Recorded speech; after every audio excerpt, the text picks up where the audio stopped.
Deer লিজেনার্স, PSP Bangla ধারাবাহিক টিউটোরিয়ালের আজকে 3 নম্বর পর্বে আমি আপনাদের সবাইকে স্বাগত জানাচ্ছি। মোহাম্মদ মারুফ সিদ্দিকী। গত পর্বে আমরা দেখেছিলাম পিএসপি ট্যাগ কিভাবে শুরু হয় এবং সেটাকে কিভাবে শেষ করতে হয়, এবং আমরা দুইটি built in print out function অর্থাৎ ইকো এবং প্রিন্টএফ এর ব্যবহার সম্পর্কে জেনেছিলাম। আজকে আমরা আরো একটু অ্যাডভান্স পর্যায়ে যাব, সেটা হচ্ছে ভেরিয়েবল। আমি নামটা আপনাদের সুবিধার্থে কমেন্ট লাইন ইউজ করে আবার লিখছি। আপনারা এখানে দেখতে পাচ্ছেন আমি একটি ওয়ার্ড লিখেছি, যে ওয়ার্ডটির নাম হচ্ছে ভেরিয়েবল। আচ্ছা ঠিক আছে, ভেরিয়েবল জিনিসটা আমি আপনাদেরকে সহজে বোঝানোর জন্য মনে করে নিচ্ছি আপনারা চা তৈরি করবেন। চা তৈরি করার জন্য আপনাদের একটি পাত্র প্রয়োজন। যে পাত্রের ভিতর প্রথমে আপনি চিনি দিবেন। যদি আপনি দুধ চা খেতে চান তো সেখানে আপনাকে দুধ দিতে হবে। র চা অর্থাৎ লাল চা যেটাকে আমরা বলে থাকি, সেটা খেতে হলে আপনাকে সেখানে আদা অথবা আপনি তার সাথে যে জিনিসগুলো দিতে চান সেই জিনিসগুলো আপনাকে সেখানে দিতে হবে। বন্ধুরা, আমি আপনাদেরকে চা বানানো শেখাচ্ছি না, তো আমি যেটা শেখাচ্ছি সেটা হচ্ছে আসলে একটা পাত্র প্রয়োজন। আপনি যেটাই করতে চান না কেন তার জন্য আপনাকে একটি পাত্র প্রয়োজন। পিএসপি ল্যাঙ্গুয়েজ সহ যে কোনো ল্যাঙ্গুয়েজেই আসলে ভেরিয়েবল ব্যাপারটি হচ্ছে মূলত সেই পাত্রের মতো, যেই পাত্রটাতে আপনি আপনার সমস্ত বিষয়গুলো রাখতে পারেন। তো এই হলো এমনিতে ভেরিয়েবল এর ডেফিনেশন। ঠিক এটাকে বলা যাবে না, তবে এটাকে ইনফর্মাল একটা ডেফিনেশন বলা যেতে পারে। পিএসপি তে ভেরিয়েবল ডিক্লেয়ার করার নিয়ম হচ্ছে আপনাকে একটি ডলার মার্ক সাইন ইউজ করতে হবে এবং তারপরে আপনার কাঙ্ক্ষিত ভেরিয়েবলের নাম দিতে হবে। যেমন সাপোজ আমি এখানে ডলার মার্ক ইউজ করেছি এবং ভেরিয়েবলের নাম দিয়েছি এ। আপনি চাইলে যে কোনো নাম দিতে পারেন। সে আমি নাম দিলাম ডলার সাইন বাবু। তো সেখানে এটা হচ্ছে মূলত সিনট্যাক্স ভেরিয়েবল ডিক্লারেশনের। আপনি চাইলে এখানে বাই ডিফল্ট ভেরিয়েবলের মান দিয়ে দিতে পারেন। যেমন আমরা যদি কোনো ইন্টিজার টাইপ ভেরিয়েবল নিয়ে কাজ করি, তাহলে আমরা এখানে dollar Babu is equal two 10 suppose যে কোনো মান আপনারা দিতে পারেন, এবং অবশ্যই যখন আপনারা মান অ্যাসাইন করবেন তারপরে সেমিকোলন দিয়ে শেষ করতে হবে। ওকে, আমরা এখানে আরো একটি ভেরিয়েবল নিলাম।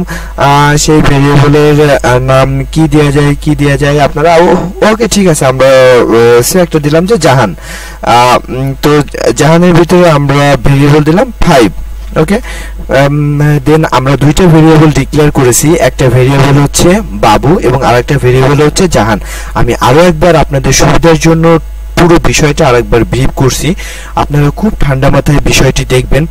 ভেরিয়েবল পিএসপি ল্যাঙ্গুয়েজে যখন একটি ডলার মার্ক সাইন ইউজ করা হবে, তারপরে আপনি যাই লিখেন না কেন সেটাকে আপনার ব্রাউজার ভেরিয়েবল হিসেবে ডিক্লেয়ার করবে। যেমন আমি এখানে ডলার মার্ক তারপরে দিয়েছি বাবু, অর্থাৎ এখানে বাবু একটি ভেরিয়েবল, ওই যে আমরা বলেছিলাম যেটা একটি পাত্র, এবং সেই পাত্রের ভিতরে আমি রেখেছি ইন্টিজার টাইপের 10 সংখ্যাটাকে। যদিও ইন্টিজার টাইপটা আপনার কাছে এই মুহূর্তে নতুন শব্দ হিসেবে পরিচিত হতে পারে। আমি পরবর্তী কোনো এক টিউটোরিয়ালে আপনাদেরকে টাইপগুলো সম্পর্কে বিশদভাবে ডিসক্রাইব করব, এবং তার পরবর্তীতে আমি আরেকটা ভেরিয়েবল ডিক্লেয়ার করেছি যার নাম দিয়েছি জাহান, এবং আমি বলেছি ভেরিয়েবল পিএসপি ভেরিয়েবল বুঝে যখন আপনি এই ডলার মার্ক সাইনটা ইউজ করবেন।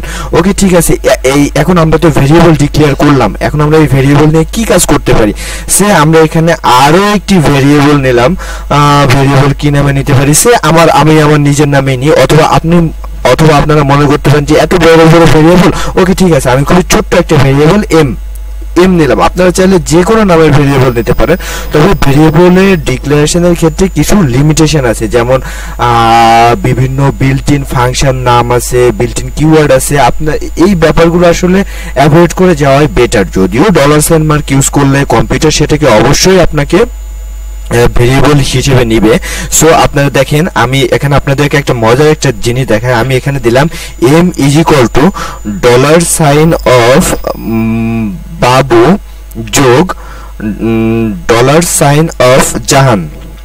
সো আপনারা এখানে দেখতে পারেন, এবং তারপরে অবশ্যই আপনাকে সেমিকোলন মার্ক দ্বারা শেষ করতে হবে। এখন আমি যদি ইকো আউট করি, কাকে ইকো আউট করব, ডলার সাইন অফ এম কে ইকো আউট করব। আমার বন্ধু রোকন ও আমার পাশ থেকে খুবই ডিস্টার্ব করছে, আমি আপনাদের কাছ থেকে আগে থেকে সরি বলে নিচ্ছি, এবং ওর এই দুষ্টামির জন্য আপনারা ওকে পানিশমেন্ট করে দেন না। ও আমার বডি বিল্ডার, তো আমি ওর সাথে পাই না। আচ্ছা যাই হোক, আমরা এখন আমাদের মূল টিউটোরিয়ালটাতে ফেরত আসি। তো আমি এখন এই $m কে ইকো আউট করলাম। $m কে ইকো আউট করলে মূলত আমরা কি পাবো আমরা সেটা একটু চেক আউট করে আসি। আচ্ছা ঠিক আছে, যেমন গতদিন আমরা বলেছিলাম লোকাল হোস্ট বা টিউটোরিয়াল লেখা, এবং সেই পেজটা আমাদের হচ্ছে এটা। আমরা যখন পেজটাকে রিলোড করব তখন আমরা এখানে দেখতে পাচ্ছি লেখা 15। ওকে ঠিক আছে, আমরা আরো একটু সৌন্দর্য বর্ধন করে আসি। সৌন্দর্য বর্ধনের ভিতর যেমন আমরা এখানে একটি কি করতে পারি, একটা লাইন ব্রেক ইউজ করতে পারি। বিআর লাইন ব্রেক আমরা এখানে একটি ইউজ করলাম, এবং তারপরে আমরা দেখি আবার পেজটাকে রিলোড করে আসি। কোনো কারণে কেন যেন লাইন ব্রেকটা নেয় নাই। লাইন ব্রেকটা সরি, আমি সরাসরি বিআর ইউজ করেছি, কিন্তু এটাকে একটা ক্লোজিং এবং এন্ডিং ট্যাগের মাধ্যমে শুরু করতে হবে। এবং আমি যখন পেজটাকে রিলোড দিব আপনারা তখন দেখতে পারবেন আমার 15 সংখ্যাটা নিচে নেমে গেছে। এবার আসুন আমি আপনাদেরকে টোটালটা বিল করে দেখাই। আমরা জানি 10 এবং 15 যোগ করলে হবে 10 এবং 5 যোগ করলে হবে হচ্ছে সংখ্যা 15। সো এখানে একটু খেয়াল করুন, আমি বাবু নামে একটা ভেরিয়েবল ডিক্লেয়ার করেছি, এবং তার ভিতরে আমি 10 রেখেছি। জাহান নামে আরেকটি ভেরিয়েবল ডিক্লেয়ার করেছি, যার ভিতরে আমি 5 রেখেছি, এবং এম নামে আরেকটা ভেরিয়েবলের ভিতরে এই $সাইন অফ বাবু এবং $সাইন অফ জাহান। অ্যাকচুয়ালি এখানে $সাইন অফ বাবু বলতে আমরা বুঝছি 10, এবং $সাইন অফ জাহান বলতে বুঝছি আমরা 5। এই দুইটা সংখ্যাকে আমরা যোগ করেছি, অ্যাডিশন করেছি। আমরা যখন ইকো আউট করছি $সাইন অফ এম কে, তখন মূলত আমরা এই দুইটা সংখ্যার যোগফলকে আমরা দেখতে পাচ্ছি। আপনাদের যাদের কাছে কঠিন মনে হচ্ছে তারা কাইন্ডলি আস্তে আস্তে একটু প্র্যাকটিস করুন। আসলে বিষয়টা আমি আমার সর্বোচ্চটুকু দিয়ে চেষ্টা করেছি আপনাদেরকে সহজভাবে বোঝানোর ভেরিয়েবল। আমরা যখন আরো প্র্যাকটিক্যাল ইউজে যখন বড় বড় কোনো প্রজেক্টে যাব তখন এই ভেরিয়েবল কিংবা অপারেটর এই ব্যাপারগুলো যদি আপনাদের কাছে খুবই ক্লিয়ার না হয় তাহলে কিন্তু আপনারা ঝামেলায় পড়ে যাবেন। সো ভেরিয়েবল নিয়ে আসলে এর থেকে বেশি আর কোনো কিছু বলার নাই। আমরা আগামী পর্বে অপারেটর সম্পর্কে আলোচনা করব। সেই পর্যন্ত ভালো থাকবেন, সবাই সুস্থ থাকবেন, আমার জন্য দোয়া করবেন।